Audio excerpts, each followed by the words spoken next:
Plusieurs traductions de la Bible mettent entre crochets certains versets en disant ils ne sont pas dans tous les manuscrits ou ils sont différents de certains manuscrits que dans d'autres.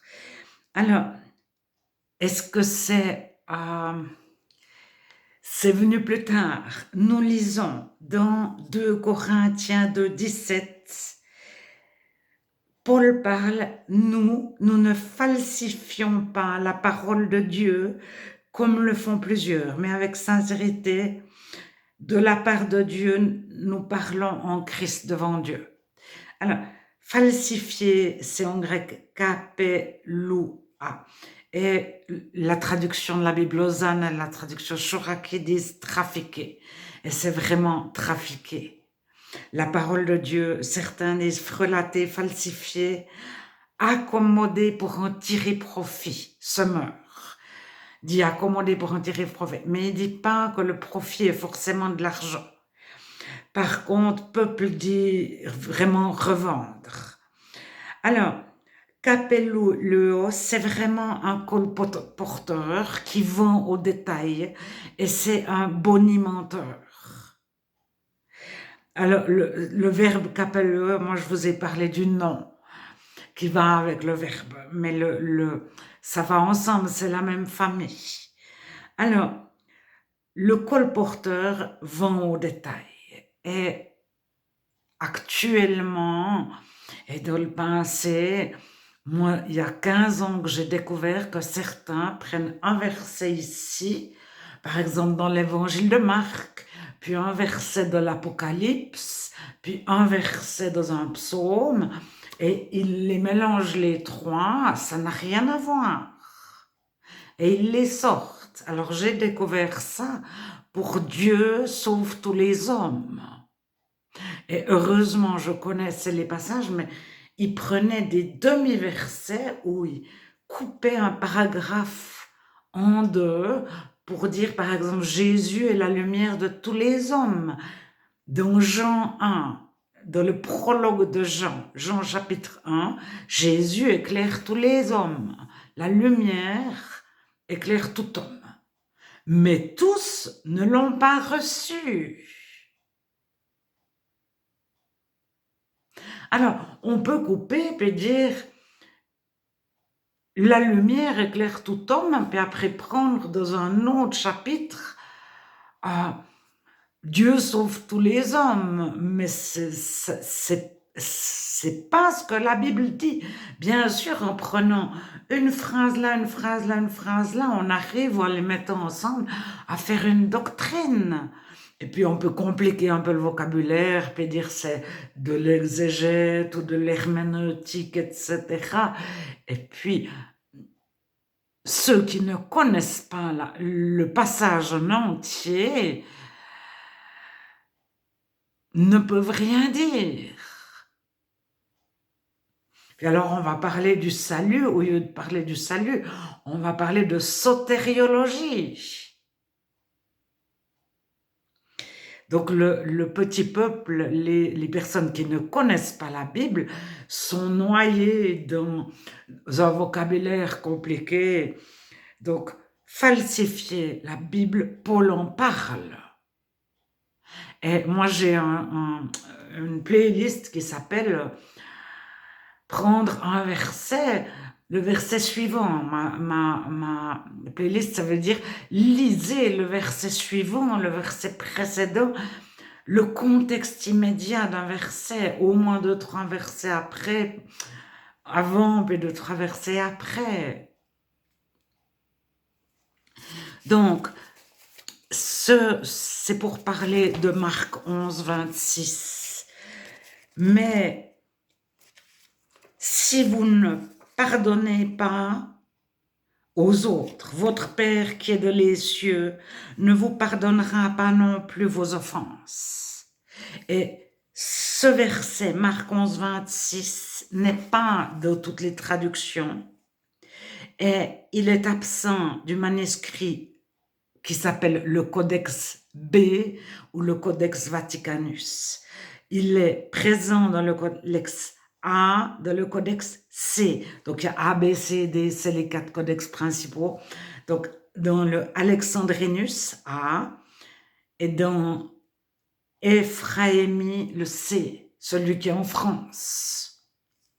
Le codex, le manuscrit de la Bible qui est en France, le codex Ephraémi, il est présent.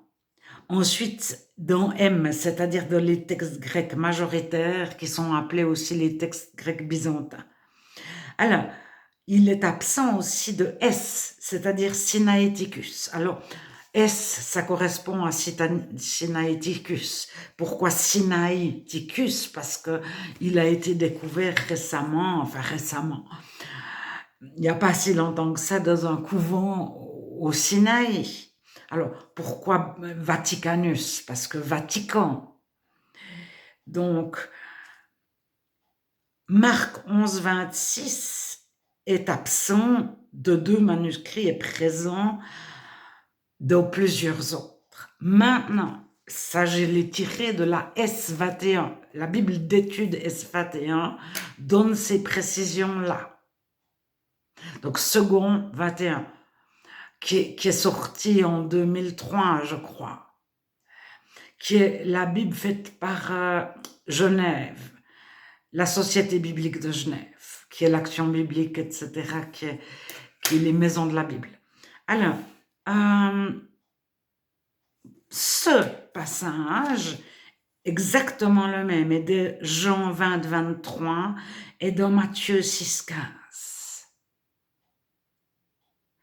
Mais dans Marc, alors, il est... Je parlais de la seconde 21, la Bible d'études qui présente quelques manuscrits, mais il y en a plus de 20 000. Ensuite, il y en a plus de 20 000 en grec, latin, syriaque. Syriaque, c'est l'araméen. Mais maintenant, il y a le slavon, qui est le russe. Enfin, c'est la langue morte, c'est la langue de la liturgie des orthodoxes russes. Mais il y a tous les manuscrits, toutes les Bibles écrites à la main, manuscrits comme main, Bible écrite à la main, qui ont circulé, qui ont été traduites dans les langues parlées par le petit peuple. Et ces langues-là, elles sont plus d'actualité. Il n'y avait pas de littérature, il n'y avait surtout pas la haute société qui parlait de ces langues-là ou des écrivains. Seule la Bible s'écrivait dans les langues parlées du petit peuple. Et ces manuscrits-là ne sont pas pris en compte, comme les vieilles latines versus latina, donc en syriaque, en itala, c'est-à-dire en langue parlée en Europe, qui était l'italien, le proto-latin, on va dire. Et puis en afra, qui étaient les langues parlées en Afrique. Mais itala, c'est plusieurs dialectes, c'est plusieurs langues. C'est comme l'italien, l'espagnol, le français, le corse, ce sont des langues différentes. Mais dans 2000 ans, on dira qu'ils parlaient tous des langues romanes ou des langues latines. Alors, qu'il y ait un verset en plus ou en moins dans les Bibles, falsifier la parole de Dieu, ça peut aussi vouloir dire qu'il peut y avoir un verset en plus. Et il y a un verset qui va à l'encontre de tout ce que la Bible dit sur le pardon. Donc, dans tout le Nouveau Testament, c'est pardonner, Dieu vous pardonne. Parce que Dieu vous a pardonné, pardonnez. Il y a la parabole de Matthieu, j'ai mis la référence, je trouve. Matthieu 18, 23, 35. Combien de fois pardonnerai-je à mon frère? Matthieu 18, 21, vers aussi de Luc. 70 fois c'est foi. 70 fois c'est foi. Alors, Matthieu 18, 23, 35, on connaît tous la parabole de Jésus. C'est quelqu'un qui doit un tout petit peu d'argent à quelqu'un, et ce quelqu'un lui dit, je te remets ta dette. Non, il doit énormément d'argent à quelqu'un, au roi, et le roi lui dit, je te remets ta dette. Et c'est énorme ce que le roi lui pardonne. Lui remettre sa dette, ça veut dire j'oublie, tu me dois plus rien.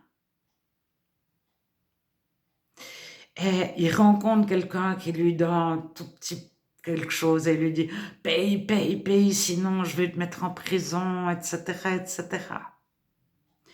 Et ça se termine, je pense qu'on peut lire la fin, Matthieu 18. 35, c'est ainsi que mon Père Céleste vous traitera si chacun de vous ne pardonne à son frère de tout son cœur.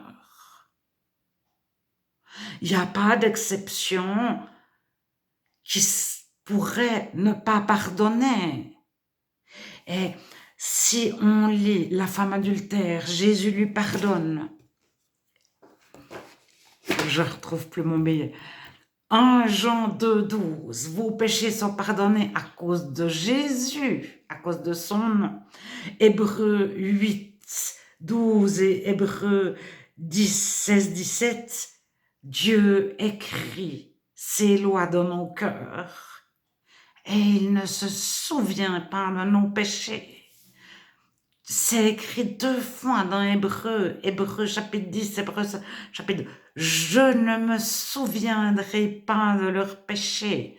Donc, au travers de Jésus. Mais il faut quand même croire.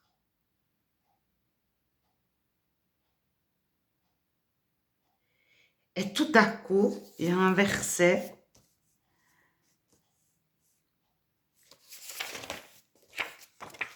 Jean 20, 23. Ceux à qui vous pardonnerez les péchés, ils leur seront pardonnés. Sous-entendu, Dieu pardonnera. Et si vous les retenez, Dieu ne leur pardonnera pas. Ils seront retenus. Ce verset-là va à l'encontre du Nouveau Testament entier. Il n'y a aucun autre verset, aucun autre passage, aucune autre parabole qui irait dans ce sens-là.